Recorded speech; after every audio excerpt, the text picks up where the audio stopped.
et bienvenue. C'est toujours un casse-tête dans ce genre d'émission pour décider qui présenter en premier parmi les invités. Pour être tout à fait honnête, j'ai fait l'huissier pour un tirage au sort en présence de mes invités et l'honneur est à Pape Malick Ndour. Bonjour. Bonjour Abdoulaye. Vous êtes de la mouvance présidentielle, responsable APR, militant à Guinguinéo, mais dans vos états de service actuels, vous êtes coordonnateur du PRODAC, le programme des domaines agricoles communautaires. Il est bon à préciser que vous êtes économiste, macroéconomiste pour être plus précis, spécialiste des questions de finances publiques. Vous êtes, et j'ai vu ça, titulaire de diplôme de recherche en économie avec une spécialisation en économie monétaire, financière et bancaire de l'université Cheikh Anta Diop. Voilà qui va nous aider dans nos sujets sur l'économie parallèle. Cela vous va? Effectivement. Merci Abdoulaye. Je voudrais vraiment vous remercier de cette invitation. Saluer mon collaborateur, mon grand frère Marc, que je connais très bien et que je respecte beaucoup. Mais aussi saluer vos auditrices et vos auditeurs. Pape Malick Ndour, votre vis-à-vis est docteur Babacar Mar. Bonjour. Bonjour Abdoulaye. Vos amis de Rewmi vous présentent comme celui qui révolutionne la communication de votre leader. C'est presque normal finalement que vous héritez du secrétariat national en charge de la communication digitale. Votre militantisme à Rewmi est une affaire de fidélité. Vous l'affichez sur tous vos profils digitaux. Vous dites, je cite, « La loyauté est une noblesse /Y ». Mais pardon, Babacar Mar, on ne vous réduira pas qu'à ça. Vous êtes avant tout docteur en littérature avec un fort penchant pour la science politique. Votre thèse de doctorat a porté sur les systèmes politiques totalitaires. Rassurez-nous, c'était juste une recherche et pas un laboratoire pour qui que ce soit. Mais Abdoulaye, vous êtes dangereux. C'est-à-dire que vous invitez les gens, mais en réalité, vous faites une véritable recherche sur eux. Et ça, c'est l'apanage d'un journaliste. Et je n'avais pas encore fini, puisque vous me semblez quand même un peu iconoclaste pour aller faire votre mémoire de maîtrise sur l'idéologie politique de George Orwell. Docteur, pardon, mais ça n'arrange pas les choses pour vous. Vous le savez, mais il faudrait certainement une autre émission pour vous mettre sur le divan. Je vous le dis gentiment, votre penchant pour Orwell m'inquiète, lui qui anticipe jusqu'au paroxysme des moyens d'oppression qu'un État pourrait utiliser contre ses concitoyens. C'est vous dire. Mais si en tout cas, je fais surtout appel à votre science dans cette émission, même si le militant pourra prendre le dessus par moment. À mes auditeurs, pardonnez bien sûr cet aparté. J'aimerais introduire cette discussion avec mes invités par un verbatim d'une personnalité bien connue par ses déclarations tonitruantes. L'accoutumance fait peut-être qu'on ne s'y arrête pas forcément. Certains diront que le filet est tellement gros qu'on ne peut pas y croire et on détourne le regard. Je cite, « Si nous devions justifier l'origine licite de chaque franc dans notre compte en banque ou de notre patrimoine, aucun de nous ne passerait le test. » Fin de citation. Je poursuis en ouvrant les guillemets toujours. « Ce sont des autorités, des notables qui introduisent la drogue dans ce pays. » Fin de citation. Et je poursuis toujours en citant, « Si on devait raser tous les immeubles construits avec de l'argent sale, il ne resterait presque pas de bâtiments debout. » Pas besoin de jouer aux devinettes, j'ai cité le président du Parlement de la CEDEAO, par ailleurs premier vice-président de l'Assemblée nationale du Sénégal, Moustapha Cissé Lo, qui présentement d'ailleurs est à Abuja pour passer le témoin à l'issue de son dernier mandat en tant que président de l'institution interparlementaire. Pape Malick Ndour, qu'est-ce qu'on fait de toutes ces déclarations dans un pays normal? Moi, je pense que c'est l'opinion d'une personne qui pense que ça se passe comme ça dans ce pays. Et moi, personnellement, je ne partage pas cette opinion. Je vais m'en arrêter là. Je ne vais pas commenter l'opinion de Moustapha Cissé Lo, qui est connu comme étant un homme de son temps, hein, un homme qui a l'habitude de ses déclarations, qui est très libre, très démocrate. Et je ne vais pas, en tout cas, commenter ses propos. Ce que je veux dire, c'est simplement, je ne partage pas cette opinion. Dans la mesure où ce que nous constatons aujourd'hui dans ce pays ne cadre pas avec ces déclarations. On a vu, pour l'exemple, par exemple, de la drogue, tous les efforts que l'État du Sénégal, depuis l'indépendance, est en train de faire pour lutter contre ce fléau. Et parlant de ça, vous allez seulement me permettre de faire un petit rappel. D'abord de dire que c'est une question, la question de la drogue par exemple, est une question qui transcende la géographie, mais aussi qui transcende le temps. Pourquoi le temps? Parce que depuis très longtemps, tout jeune, je me rappelle à l'époque socialiste, on nous formait, on nous expliquait le fléau avec quand même des mesures préventives extraordinaires que le pouvoir socialiste a eu à faire. Et au-delà de ça, en 1997, avec la loi 97-18 portant code des drogues, le Parti socialiste, autant, avait fait beaucoup d'efforts dans la lutte contre ce fléau. Et en 2007, avec la modification de ce code-là, en ces articles 95 et 105, c'est la fameuse loi Latif Gueye, qui criminalise le trafic. Et aujourd'hui, avec le président Macky Sall, avec la création de l'OCTRIS, la création du comité interministériel de lutte contre la drogue, mais aussi et surtout l'adoption de la loi 2014-10 du 28 février 2014. L'OCTRIS n'est pas une création de Macky Sall. En tout cas, renforcée, il faut le dire, en 2017. Et avec l'adoption de la loi 2014-10 du 28 février 2014, portant code des douanes, qui autorise notamment les agents de la douane à utiliser des techniques spéciales, telles que la surveillance de la livraison, l'infiltration et l'incitation à la vente. Abdoulaye, je vais m'arrêter à ça. Parce que ça a créé beaucoup de confusion. Le fait de dire qu'aujourd'hui, les douaniers, on leur dote de moyens spécifiques de lutter contre la drogue, permet à un douanier de détenir de la drogue, ça peut créer de la confusion, mais il faudrait comprendre par là que ce sont des méthodes nouvelles qui permettent à nos agents de pouvoir faire face à ce fléau-là. Et ça, peut-être c'est ça un peu qui a dû divertir les Sénégalais qui pensent que la douane, la police, la gendarmerie, peut pas, ils sont impliqués dans ce trafic. Mais nous sommes très loin d'avoir un État narcotrafiquant. Vous partez dans certains pays, je ne vais pas citer des noms, mais ce sont des généraux de l'armée qui sont impliqués dans ce fléau. Alors que ce n'est pas le cas chez nous. Et j'ai pensé que j'avais le devoir de rappeler tout cela, du régime socialiste jusqu'à nos jours, je pense que j'avais le devoir de le faire, pour dire seulement que cette question-là au Sénégal n'est pas une question de régime, n'est pas une question d'opinion politique. Au Sénégal, il n'y a pas des opinions politiques pro-drogue et des opinions politiques anti-drogue, alors qu'il y en existe dans certains pays. C'est juste pour dire que cette question ne peut pas nullement être une question politique. Et moi, je fais partie des Sénégalais qui pensent que voilà des questions sur lesquelles nous tous nous devons avoir les mêmes opinions. C'est de comprendre que nous n'avons pas un État narcotrafiquant, nous ne sommes pas dans une dynamique de l'avoir et nous devons nous tous réfléchir ensemble à avoir un consensus fort autour de cette question-là. Et je vais terminer par là pour dire que jusqu'à présent le Sénégal, malgré sa position géographique, il faut le dire, le Sénégal est la porte de l'Afrique.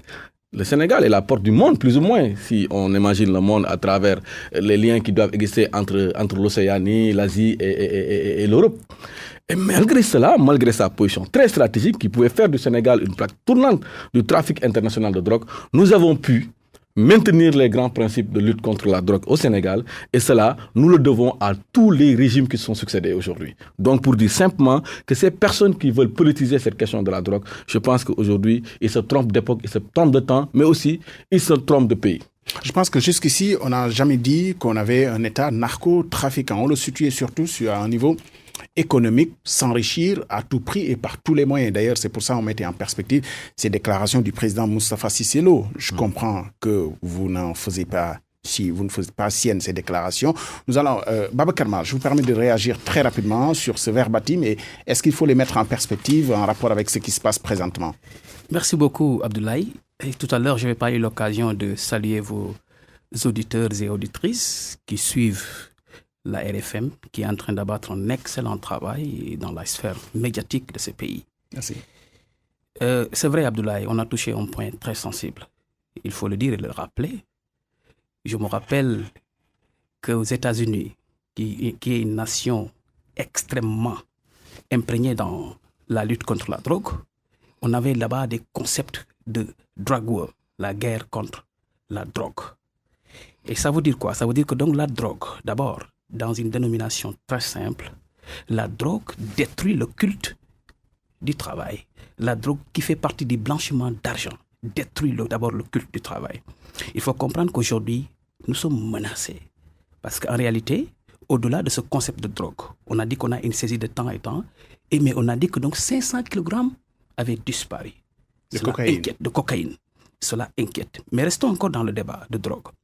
Vous savez, dans ce pays, nous sommes d'abord un pays en développement. Et que pour sécuriser le Sénégal, afin de charmer l'investisseur, en fait de charmer celui qui a envie de venir nous accompagner, il faut que ce pays-là soit d'abord calme, sécurisé. Il faut que ce pays-là d'abord puisse donner à l'autre envie de vouloir mettre son argent et d'attendre des résultats positifs.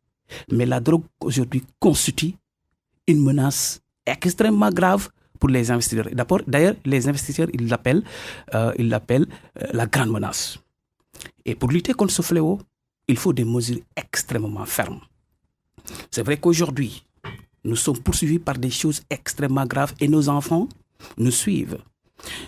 Je vais aller directement vers ce que cela pourrait constituer comme conséquence, surtout sur la jeunesse. Si on laisse le fléau continuer aujourd'hui, la jeunesse est menacée. Parce qu'en réalité, disons-le et rappelons-le, c'est les jeunes qui vont en pâtir. Parce que si la toxicomanie se développe dans ce pays, déjà nous sommes une jeunesse qui est déjà en dépravation, des jeunes qui sont complètement laissés à eux-mêmes.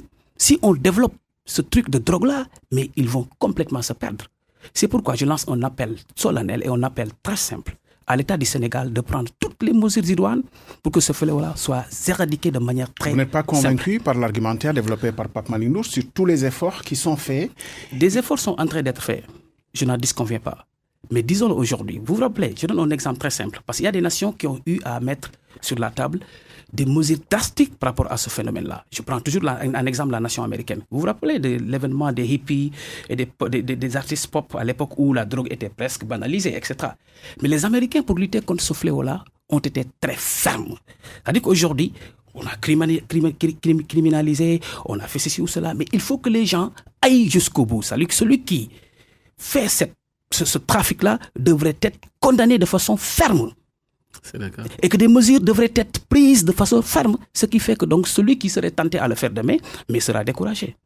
C'est de cela qu'il s'agit. Et il faut aussi dire que donc dans ce pays-là, au Sénégal, en tout cas, ce qui se passe ces jours-ci n'assure pas. Et ce qui se passe ces jours-ci constitue un problème extrêmement alarmant. Et je voudrais, si vous le permettez, citer le président Idrissa Seck qui avait dit à l'époque, en 2012, que la sous-région est trouble. Trouble parce que nous avons des narcotrafiquants partout dans la sous-région, par exemple en Guinée, etc. Trouble parce que nous avons le problème du terrorisme, trouble, etc., etc. Donc il faut qu'on s'écoute et qu'on anticipe sur les choses. Et pour lutter contre ce fléau, il faut trois piliers qu'il faut respecter. Il faut de la prévention, il faut de la protection, mais il faut aussi de la réaction.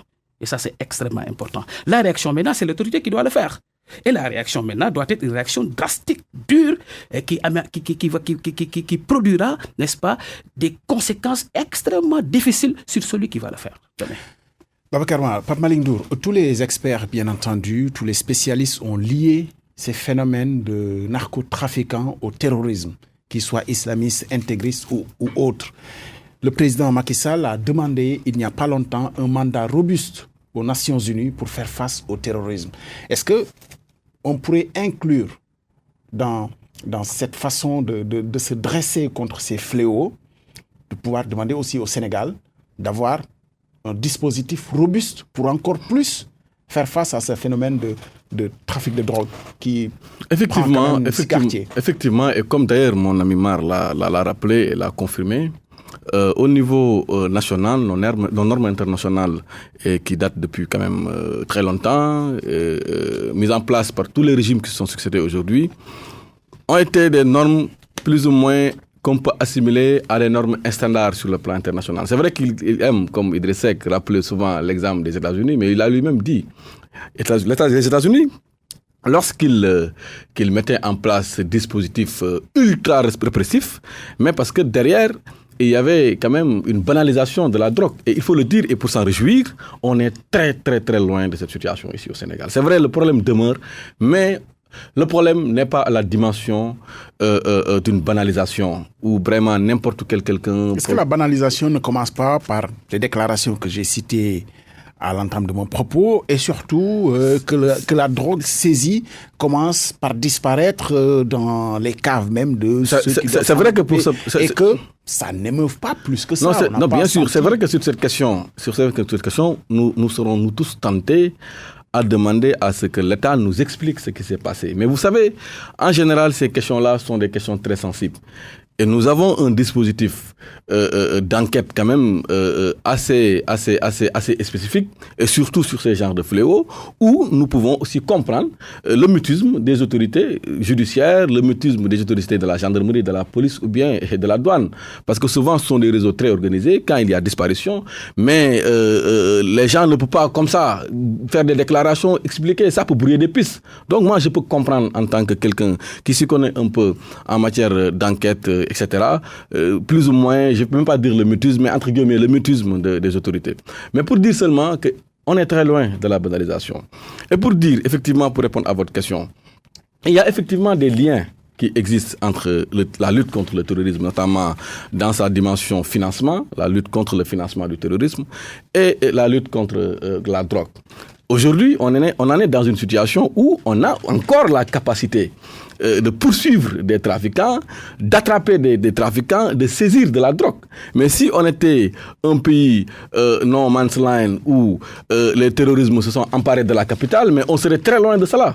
Donc, pour dire que c'est des questions liées, mais lutter contre la drogue, par exemple, c'est d'abord lutter contre le terrorisme. Et par rapport à ça, je pense aussi que l'État du Sénégal a fait beaucoup d'efforts sur le plan communautaire. On est en train de faire beaucoup d'efforts, et sur le plan mondial, avec notamment les Nations Unies qui sont en train d'aider les pays du Sahel et ils sont en train de faire des choses extraordinaires. Effectivement, le président de la République l'a rappelé. Ce sont des mesures qu'il faudrait renforcer. Les gens aujourd'hui réfléchissent pour dire pourquoi pas ne pas créer autant occidental, de l'Afrique occidentale, avec la CEDEAO qui va s'élargir au Tchad, qui va s'élargir à la Mauritanie, etc. Donc moi je pense que cette question-là, les autorités ont pleinement pris conscience de la nécessité de renforcer le dispositif de lutte, d'abord contre le terrorisme. Et comme vous l'avez dit, et nous tous nous le savons, qui est très lié à des questions de trafic de drogue, etc. Parce que le financement du terrorisme, tout le monde sait aujourd'hui, et on a pu démontrer, les scientifiques ont pu démontrer que c'était lié, la question du financement du terrorisme et la question de la drogue. Parce qu'effectivement, dans un pays où il y a le terrorisme, dans un pays désorganisé, où voilà, il y a tout le monde, mais naturellement, c'est un terreau fertile pour la promotion donc, de ce trafic illicite-là. Donc moi, je pense quand même, et pour terminer, nos États sont en train de faire beaucoup d'efforts dans ça. Et encore une fois, je le dis, j'ai mal quand on politise plus ou moins. Je le dis bien parce qu'effectivement, à chaque fois qu'on parle de drogue, les gens ils pensent que c'est une affaire qui date de 2 mois ou 3 mois ou bien qui date de la venue du président Macky Sall. Non, c'est une question qui transcende les régimes. Et je réitère encore, de mon point de vue, je réitère encore mon opinion que ça doit être une question sur laquelle les Sénégalais doivent avoir un consensus fort. Et pour avoir un consensus fort, c'est faire quoi? C'est d'abord constater les efforts qui ont été faits. C'est d'abord accepter que des efforts doivent être encore consentis et naturellement avoir conscience que l'État du Sénégal actuel, le président Macky Sall, est en train de faire beaucoup d'efforts pour lutter contre ces fléaux-là. Mais vous comprenez quand même que ça n'arrange pas les choses quand c'est des personnalités ou plus grave même, des représentants du peuple, pour citer une affaire qui est encore en cours en dépit de la présomption d'innocence. Vous savez, Abdoulaye, sur une autre question peut-être beaucoup plus sensible, comme la religion, comme n'importe quelle autre question qu'on peut soulever, des personnalités peuvent avoir des opinions qui n'ont rien à voir avec l'opinion du gouvernement. Aujourd'hui, par exemple, on est dans un pays laïque, mais combien de députés, combien de personnalités sont levées pour parler de la laïcité, de remettre en cause la laïcité ou quelque chose comme ça? Mais les gens, ils ont parlé de la peine de mort. Nous savons l'opinion du Sénégal. Et nous savons nos devoirs par rapport à la peine de mort. Mais les gens sont levés, ils ont donné des opinions. Donc, ce sont des faits de société. Et je pense que c'est bien que des autorités puissent donner leurs opinions. Et bien, comme nous le faisons d'ailleurs. Moustapha Cissé Lo a donné son opinion. En l'espèce, je ne parlais pas d'opinion, je parlais de faits criminels. Non, il a donné... je parlais plutôt, mon exemple, c'était sur cette affaire qui a cours de trafic de faux billets, qui est à peu de choses près similaires aussi au trafic de drogue, puisque ça a introduit une notion d'économie parallèle. Mais je rappelais tout à l'heure votre profil quand même de spécialiste des questions monétaires et banques et finances bancaires. De penser aux conséquences quand même du trafic de drogue et du faux monnayage dans l'économie. Est-ce qu'aujourd'hui, ce pacte national que vous appelez de vos voeux pour que tout le monde fasse bloc derrière le président de la République, puisque c'est à lui de prendre les décisions fortes, qu'est-ce qu'il faut faire aujourd'hui pour préserver notre économie? On fait une transition pour aller, vers le faux monnayage. C'est une chose que nous tous nous condamnons. en tant que citoyen d'abord, en tant que patriote ensuite, et enfin en tant qu'économiste, si nous savons les conséquences néfastes que le faux monnayage peut avoir sur l'économie, à travers notamment l'inflation que ça peut provoquer, mais aussi à travers les contraintes que cela peut, qu'on peut relever sur les investissements privés, étrangers, etc. Moi, je pense que c'est une chose que nous condamnons, et c'est pas parce qu'une autorité de notre camp est impliquée que nous devons nous garder de condamner ces faits-là. Bien vrai, bien si bien que nous tous nous savons que jusqu'à l'heure où on parle, on peut penser qu'il est encore innocent, parce qu'il y a la présomption d'innocence, il n'y a pas encore eu de jugement, et je vais m'arrêter là par rapport à la personne. Mais je dis encore une fois que le problème du faux monnayage, autant que le problème du trafic de drogue, est un problème planétaire, un problème qu'il faut combattre, mais aussi un problème sur lequel on peut constater des efforts incommensurables que l'État est en train de prendre en charge. Aujourd'hui, on a pu arrêter ce trafic-là, plus ou moins prendre en tout cas les supposés responsables donc, de ce trafic-là, mais parce que derrière, il y a un État fort. Est-ce qu'on peut s'inquiéter à se dire, si on a pris un tel montant, c'est que le faux est déjà dans le circuit? Mais le faux, il est partout. On peut le penser. Mais le faux, Abdoulaye, le faux, il est partout. Mais ce qui est constant, ce qui est clair, c'est de voir la capacité de notre État à faire face à ce faux-là. C'est de voir les mesures qui ont été prises par le gouvernement pour lutter contre ce fléau-là. Maintenant, si des autorités sont impliquées, cela n'est pas symptomatique de l'opinion que nous autres qui sommes dans le pouvoir ont sur ce faux-là. Non. Notre opinion est très claire. Nous sommes des citoyens, nous sommes des Sénégalais. Nous pensons que les choses doivent se passer normalement et naturellement. Et les gens ne doivent pas profiter des situations pour s'enrichir. Nous condamnons cela de la manière la plus honnête. Nous la condamnons de la manière la plus ferme. Ça, c'est assez clair. Je pense que nous tous, nous savons que nous avons un devoir envers ce pays-là et c'est de ne pas le détruire. Faire la promotion du faux monnayage, c'est détruire ce pays-là. Quelle qu'il soit maintenant la personne qui est impliquée, nous ne pouvons que le condamner. Maintenant, je ne cite pas, parce que jusqu'à présent, je persiste encore qu'il y a la présomption d'innocence. C'est une personne que nous connaissons, que nous respectons, et nous avons même plus ou moins la conviction qu'elle est innocente, en attendant de voir ce que la justice va en dire. Mais je vous dis clairement qu'il y a des efforts qui ont été faits, et le fait même que rapidement, des autorités même soient arrêtées, est symptomatique aussi d'autres choses. Parce que très souvent, on parle de oui, il y a l'impunité. Peut-être on va en parler après. Mais aujourd'hui, ce qui se passe avec l'affaire Seydina Fall, cela nous montre encore une fois que cette affaire d'impunité-là... On a pensé qu'on était sur un cas de flagrance, autrement.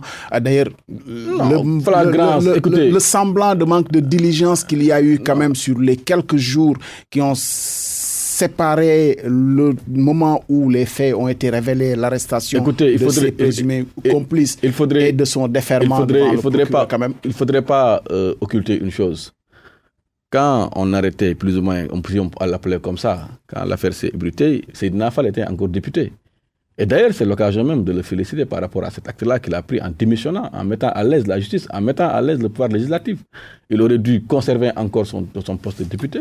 Mais on parlerait plutôt de levée d'immunité parlementaire qui mettrait très mal à l'aise le gouvernement, qui mettrait la mouvance présidentielle.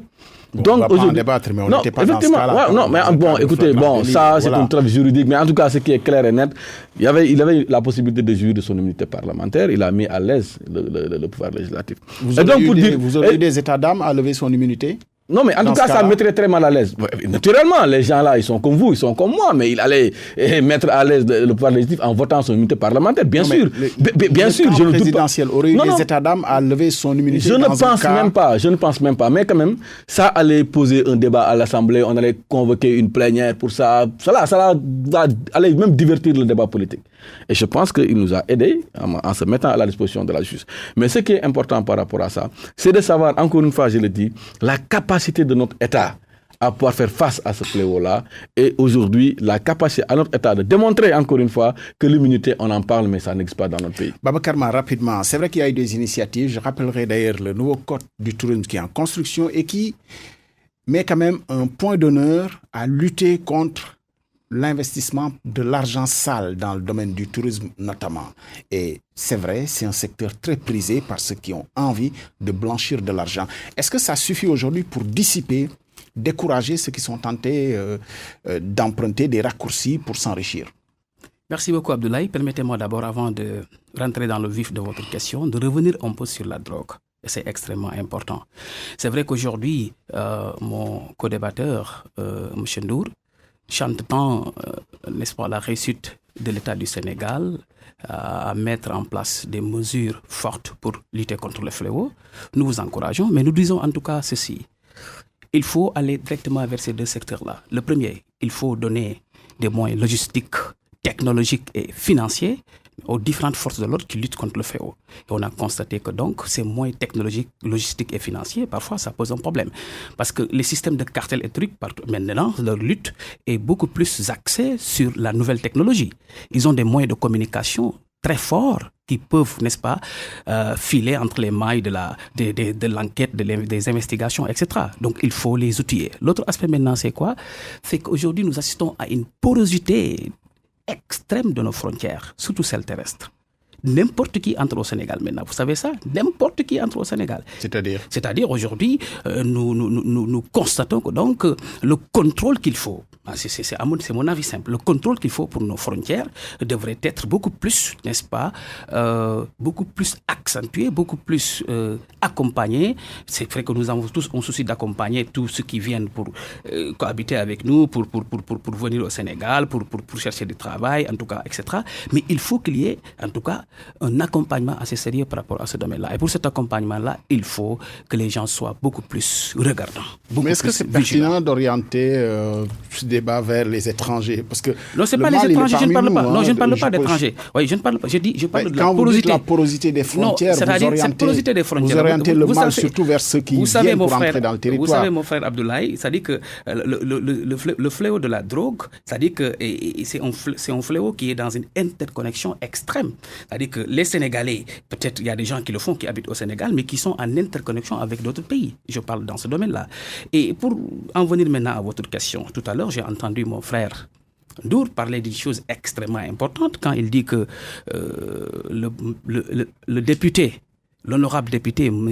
Boughezali, les a mis à l'aise. Moi, je dis qu'il fallait beaucoup plus mettre à l'aise les Sénégalais en évitant ce qu'il a fait.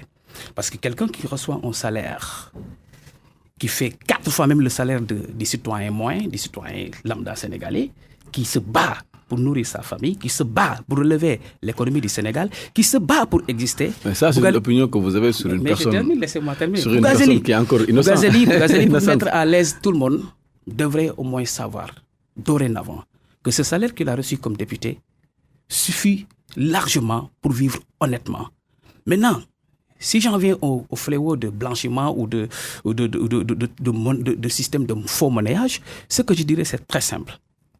C'est-à-dire que dans ce pays, très sincèrement, je suis désolé de le dire, mais la gourmandise a pris de la place. Et ça pose un problème. On devrait être beaucoup plus emballé ou beaucoup plus, en tout cas, réactif dans des domaines beaucoup plus importants que ce qui se passe dans ce pays actuellement. Par exemple, Boughezali, je parle de la présomption d'innocence peut-être, il n'a rien fait, peut-être il a fait quelque chose. Mais en tout cas, la flagrance est là et ça existe. Je ne serai pas maintenant quelqu'un qui tire sur une ambulance ou quelqu'un qui cherche à vouloir trouver des problèmes sur un citoyen honnête. Mais ce qu'il faut savoir, c'est que le problème d'impunité doit se terminer dans ce pays-là. Et en cela, je dirais ceci. Le citoyen lambda qui est à Mbadakhoune, qui s'appelle Mangone, qui pense que s'il vole une poule, il sera enfermé, il mourra en prison. Ce citoyen doit être rassuré que celui qui travaille à côté de l'État, ou qui est un député, ou qui est un ministre, etc., quelque chose comme ça, là, s'il commet un délit, il doit payer de ce délit-là. Dans les grandes nations qui se respectent, c'est comme ça.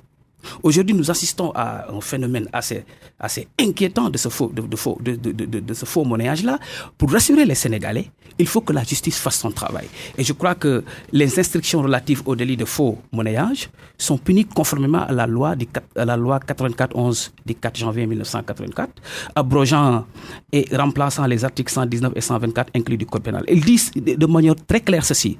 Selon l'article 119 du Code pénal, quiconque aura contrefait, falsifié ou altéré des signes monétaires ayant cours légal sur le territoire national ou à l'étranger sera puni des travaux forcés à perpétuer et d'une amende au moins de 20 millions.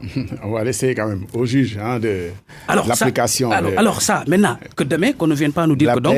Voilà, que demain, je lance un appel, que demain, qu'on ne vienne pas nous dire que donc, Bougazeli a été gracié ou Bougazeli a été... Vous l'avez déjà condamné, vous? Non, attendez, je ne le condamne pas. Je dis, voilà ce qui doit se passer. Maintenant, lui, il est peut-être dans une présomption d'innocence. Okay. En tout cas, moi, je lui donne cette présomption-là. Vous savez pourquoi? Parce que c'est un citoyen sénégalais que je respecte. Et je respecte sa famille, ses parents et ses amis. Et je me respecte moi-même. Ce que je dirais, en tout cas, la loi qui a l'absolu droit de faire son travail, doit faire son travail. Lutter contre la drogue aussi, c'est de comprendre ceci de façon très simple. Aujourd'hui, dans ce pays, c'est-à-dire que si lutter contre le faux monnayage aujourd'hui, c'est de comprendre ceci. Si on laisse ce fléau prendre place, vous savez ce que cela va créer? Certains jeunes vont penser qu'aujourd'hui, l'argent facile constitue aujourd'hui peut-être un droit absolu de l'avoir de cette façon-là. Et les gens vont dire, écoutez, dans ce pays, il est bon, il est aisé, il est facile de rester chez soi, de dormir tranquillement et de chercher à gagner sa vie de façon malhonnête.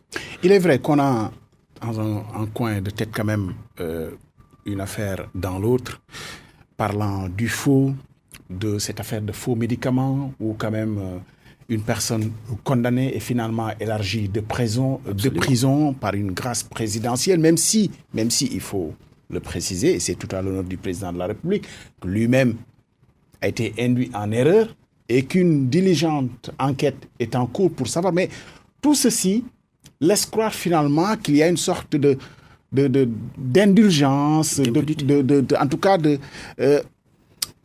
que tout le monde n'est pas traité de la même façon face à la loi quand même. Je n'ai pas cette opinion. Et je l'ai dit tantôt.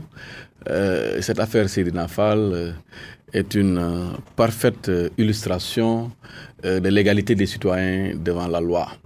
Et je rappelle encore les commentaires sur les réseaux sociaux qu'on a eu à recevoir, des identifications, nous disant que voilà, encore une fois, l'exemple de Seydina Fall prouve encore une fois qu'il y a 2 citoyens devant la loi. Et aujourd'hui, après, les choses sont accélérées de telle sorte que ce débat-là n'a plus de sens.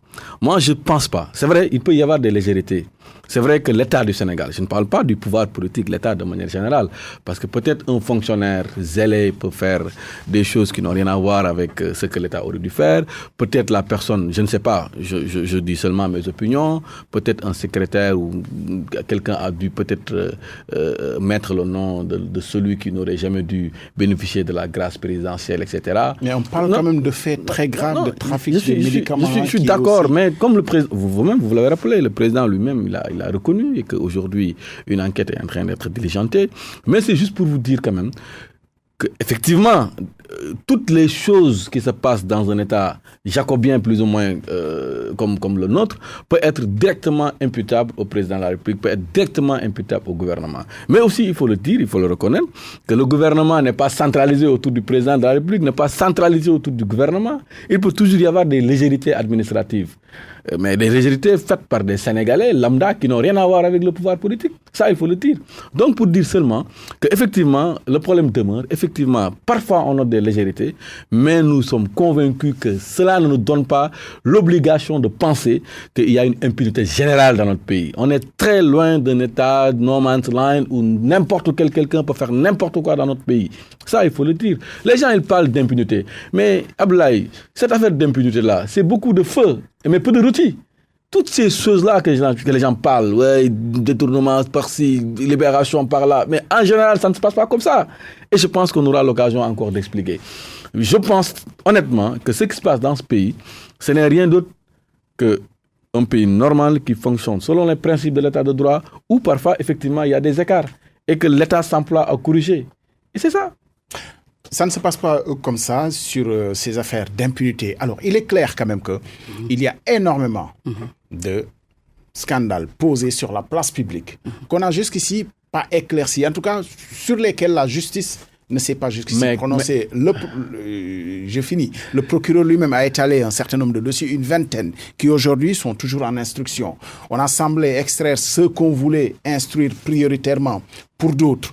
Tout ceci laisse croire finalement aux citoyens qu'il y a peut-être une prime à l'impunité. Je ne citerai pas expressément un dossier en particulier puisque tout est sur la place publique. Vous-même, vous êtes coordonnateur aujourd'hui d'un programme qui a été sur la place publique portant sur un scandale supposé et d'éminentes personnalités quand même de la société civile qui méritent d'être écoutées et entendues en ont dit énormément de choses. sans que la justice ne se saisisse de ces dossiers-là. Je ne citerai pas le Prodac pour ne pas stigmatiser le débat sur le Prodac. Mais globalement, est-ce que vous pensez que c'est bien pour le pouvoir de laisser tous ces scandales sur la place publique sans justement que la justice n'éclaircisse les citoyens? Je vais donner des exemples. Entre 2007 et 2012, les gens ils ont parlé beaucoup des scandales, ils ont parlé des scandales Karim Wade, etc. Mais il n'y a jamais eu de poursuite, il n'y a jamais eu de saisie du procureur. Le procureur n'a jamais été saisi sur ces questions. Mais finalement, qu'est-ce qui s'est passé? En 2012, on a condamné, on a diligenté des enquêtes, Karim Wade a été condamné. Mais c'est peut-être pour ça qu'ils ne sont plus là. Non, je vous donne des exemples. Si on revient toujours sur je vous donne des exemples. Avant, parce qu'on était retourné sur je vous donne des exemples. Socialiste. Je vous donne des exemples pour vous expliquer ce qui se passe aujourd'hui dans ce pays. Des gens ont été cités dans le passé et il n'y a jamais eu de poursuite. Aujourd'hui, pour exemple, parce que j'ai bien cité l'exemple du pétrole avec Aliou Sall, qui avait les mêmes liens de parenté à peu près que Karim Wade vis-à-vis du président Wade. Mais le procureur s'est saisi. Cette question, on en parle aujourd'hui. Mais c'est une avancée significative. Et cela se renforce. Peut-être tous les dossiers ne sont pas à la place publique, mais il y a beaucoup de dossiers qui plus ou moins impliquent éventuellement des autorités, mais qui aujourd'hui sont au tribunal.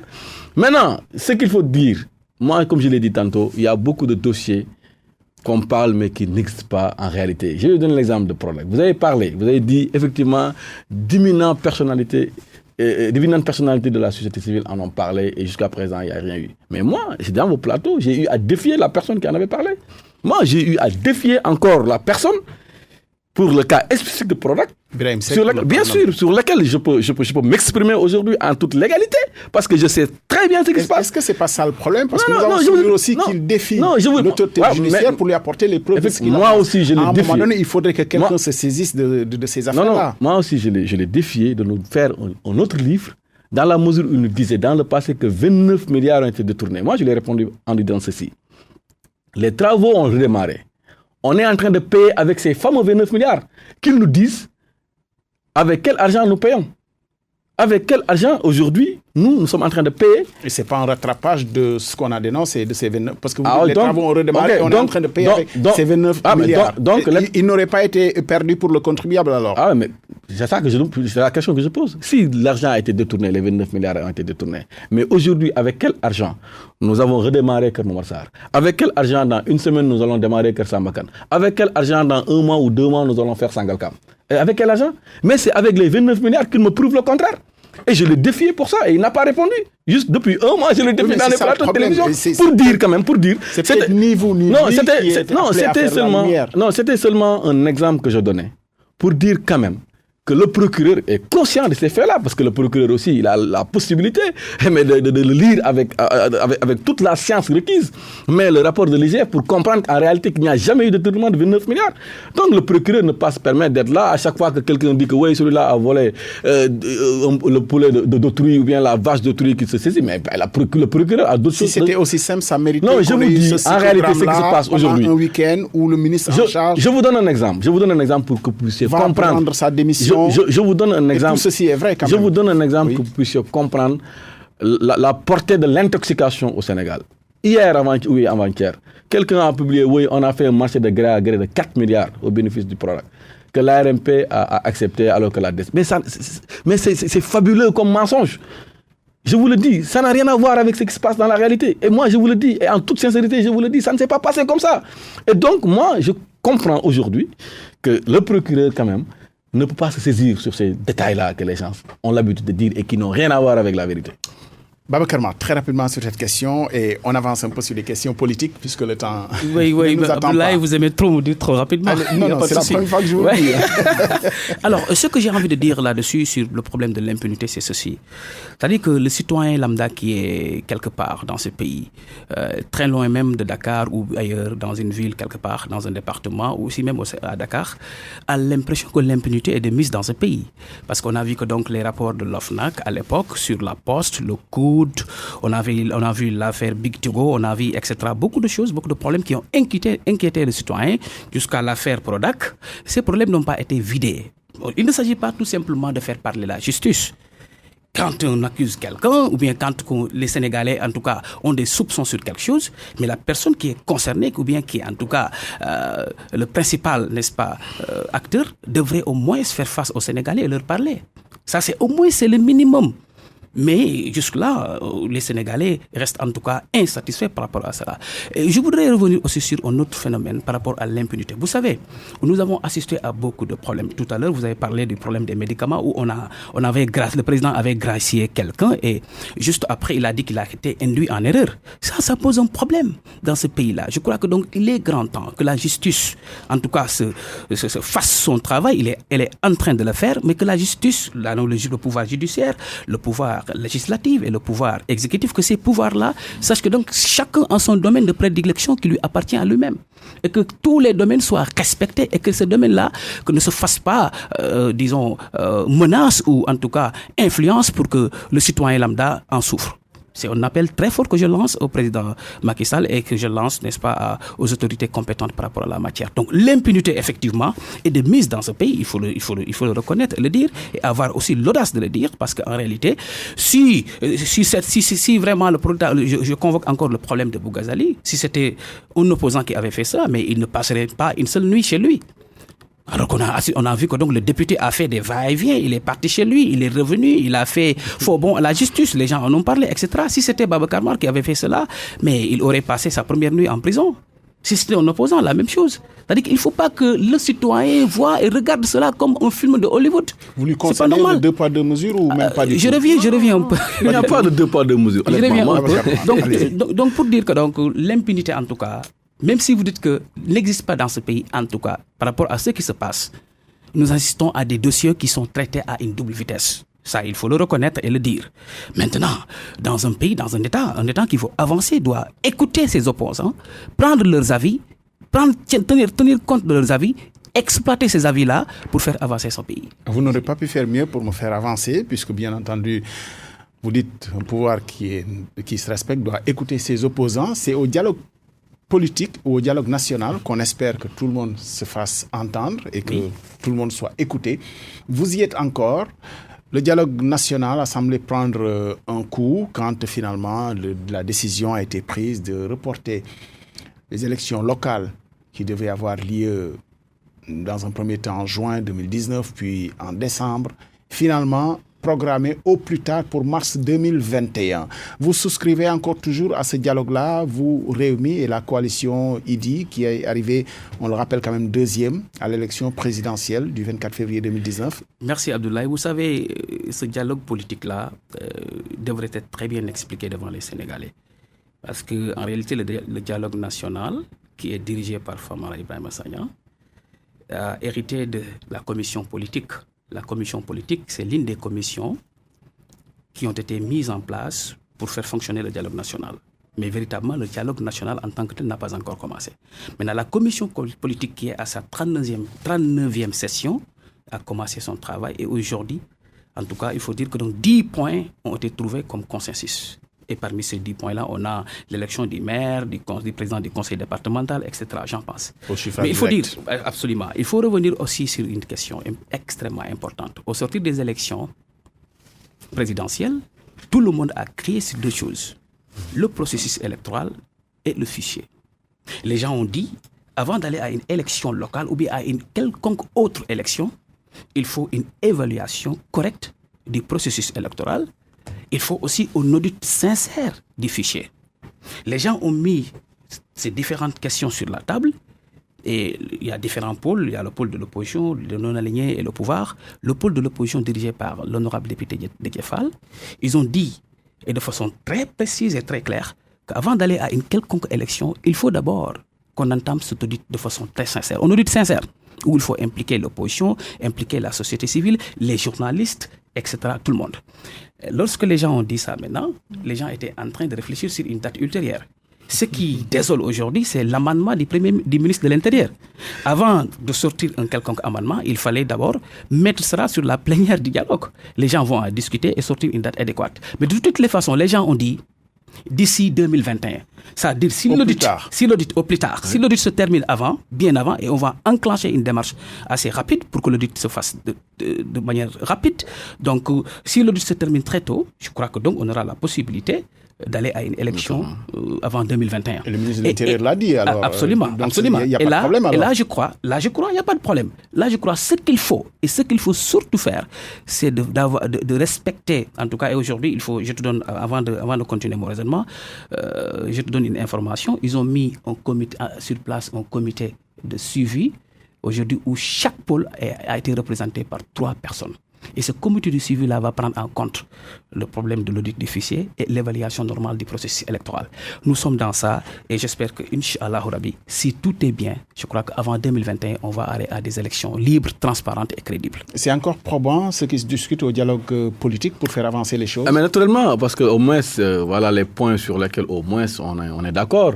Et il a très bien expliqué ce qui a engendré cette situation-là, de reporter les élections et de mettre dans les dispositions de la loi une possibilité de fixer les élections au plus tard le 21, c'est parce qu'il y a un processus électoral qu'il va falloir revoir. Il y a un fichier électoral sur lequel on doit faire encore des audits. Et cela, naturellement, c'est au ministère de l'Intérieur qui sera le maître d'œuvre naturellement de ce processus-là, qui analyse, qui voit les délais qui sont impartis, et qui peuvent être impartis quand même pour réussir ces missions-là. Et je pense que c'est la raison pour laquelle, de manière très légale, de manière très légitime, le ministre de l'Intérieur a pensé qu'il fallait introduire cette disposition qui nous permettent naturellement de partir aux élections. Et ce qu'il faudrait juste saluer, c'est l'esprit quand même, pour une fois, l'esprit quand même patriotique de l'opposition qui a pris conscience de la nécessité donc de conformer ses exigences par rapport à la réalité du terrain. Et ça, je pense que c'est ça que nous attendons de l'opposition. On parle beaucoup dans ces élections locales des municipalités. Je n'avais pas précisé dans votre profil que vous étiez président du conseil départemental de Nguirguinéo, aussi sur l'occasion d'aller à ces élections-là. Mais comment on fait tout ça quand le mandat, prolongation de mandat, délégation spéciale, on en a parlé, qu'est-ce qu'il faut faire? On aurait dû faire une délégation spéciale, mais moi je ne suis pas d'accord avec les délégations spéciales. Parce que si on mettait en place des délégations spéciales, le conseil départemental de Thiès qui est dirigé par Idriss Seck, aurait dû être dirigé peut-être par un fonctionnaire que les gens auraient dû accuser d'être quelqu'un qui a la solde de l'État. Et cela, vous ne parlez pas de votre département? Non, je donne un exemple parce que au moins moi, je suis du pouvoir. Demain, si un fonctionnaire de l'État me remplace, mais je n'aurais rien à dire. Mais effectivement, si on avait fait des délégations spéciales partout, vous allez entendre, ouais, écoutez, on a amené un fonctionnaire qui est proche du pouvoir parce que c'est l'ami de tel ou bien c'est le parent de tel, et aujourd'hui il est en train de faire des trucs pour m'empêcher de remplir. Donc moi je pense que ça a été une très bonne décision de prolonger le mandat des élus locaux, parce qu'il faut le dire aussi, ils bénéficient de la confiance des populations. Donc c'est ça qui s'est passé et je pense que c'est une très bonne décision. Babacar Mar, Idrissa Seck dans l'opposition, il rassemble encore autour de lui quelques candidats malheureux de l'élection présidentielle. Depuis quelque temps, Ousmane Sonko n'est plus dans ce cadre-là. Qu'est-ce qui se passe? Il construit son leadership autour d'un cadre? Merci beaucoup, Abdoulaye. Par rapport à cette question, je crois que je serai très, très, très ferme. Parce qu'en réalité, au niveau de la coalition Idy 2019, et en particulier le parti Rewmi, nous ne sommes pas dans une dynamique de revendication, de leadership de l'opposition. Parce que je crois que cette question a été réglée par les Sénégalais après la présidentielle, de la récente présidentielle. Donc nous ne sommes pas dans ce circuit. Nous sommes dans un seul circuit. Aujourd'hui, le président Idrissa travaille dans un cadre qui s'appelle la Grande Alliance de l'opposition. Et cette Grande Alliance de l'opposition regroupe des personnalités politiques dans ce pays qui ont une nette connaissance de la chose d'État, qui ont une nette connaissance des enjeux de l'heure, qui comprennent ce qui se passe dans ce pays et qui peuvent développer un pays. Le président Idriss Seck est dans ce cadre-là. Son leadership se mélange et se confond à ce cadre-là. Maintenant, par rapport à l'opposition, qui est le chef de l'opposition, etc., nous ne sommes plus dans cette question-là. Merci. Nous sommes dans ce cadre et nous travaillons pour que ce cadre-là puisse redorer son blason. Pape Malick Ndour, en 30 secondes, mais vraiment 30, qu'est-ce qui se passe chez vous? On a vu ce week-end quand même des militants dits de la première heure qui se rebiffent pour dire Dekkal Ngor ou Dekkal, en tout cas, qu'est-ce qui se passe chez vous? Mais c'est dans le fonctionnement normal des partis politiques. Parfois, il y a des militants qui peuvent être frustrés de ne pas être mis dans des positions qu'ils espéraient, etc. Mais tout cela montre quand même... C'est pas que ça, le militantisme aussi. Effectivement. Mais tout cela, en tout cas, ce qu'il faudrait noter, tout cela montre quand même que nous avons un parti démocratique, un parti, effectivement, bon, je vais m'en arrêter là, parce que c'est la fin de l'émission. J'ai été très heureux de vous recevoir, docteur Babacar Mar. C'est un plaisir. L'émission là, c'est très court par rapport au temps, mais en tout cas riche en... Vous savez ce qu'on dit, c'est quand c'est bon que c'est court. Absolument, tout à fait. Merci beaucoup. Merci Pape Malick Ndour. Merci Babacar